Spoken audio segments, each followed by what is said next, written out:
They said the Vietnam War would be quick, over and done with. It would bring peace. It was unnecessary war. It was being fought for an ideology. Quite a false ideology, in fact. The spread of communism. They told us that communism was taking over the world.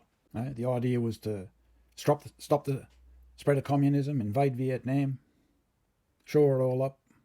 And that was it. Simple. But that war went on for 20 years through 5 presidential administrations in the United States. It cost nearly 4 million Vietnamese lives and 58,000 US soldiers. It not only left the country decimated, but involved 2 other sovereign countries as well.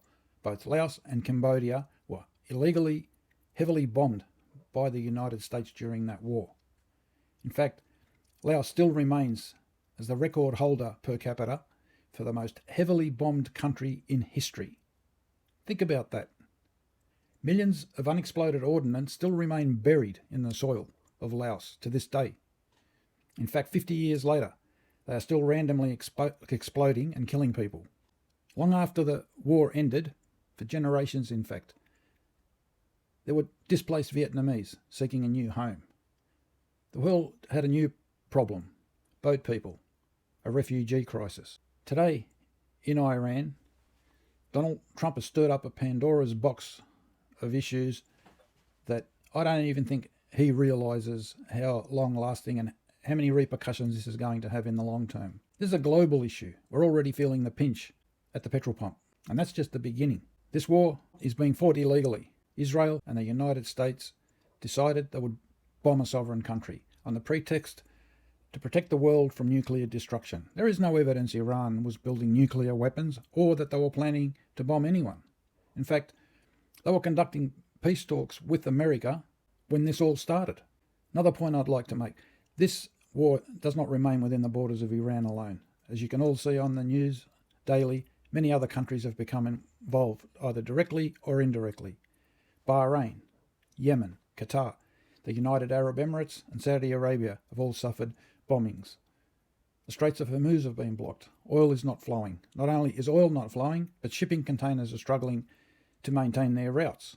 Australia alone relies on 90% of its products from imports. It won't be long before our supermarket shelves start to empty and before there's a rush, a chaotic mayhem. We'll be seeing the toilet paper days of COVID raise their vile head again, and it won't be long either. It's happening already. History has already shown us that this is a dangerous trend. When nations become powerful enough and cocky enough, they just start to decide what's best for everyone else in the world. And they start to spread their might, bullying and threatening nations to behave a certain kind of way. They begin to believe that they can control outcomes that they themselves hardly even understand. The Roman Empire did it. The European empires did it. The Cold War superpowers did it. They speak of collateral damage. It's a very pretty word for killing children and innocent people.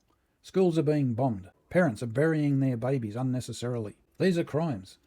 Well, this war doesn't seem to be de-escalating. It seems to be escalating. Humanitarian crisis developing as we speak. Over 1 million people in Lebanon alone are displaced. How many more are going to be displaced in Iran before all this is over?